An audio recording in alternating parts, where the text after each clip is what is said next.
Okay.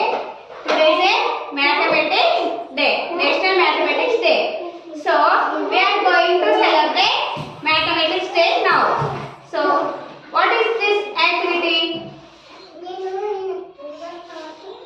We are going to do the identification of numbers. Are you ready for this activity? Yes, teacher. Okay. One by one, pick up one number.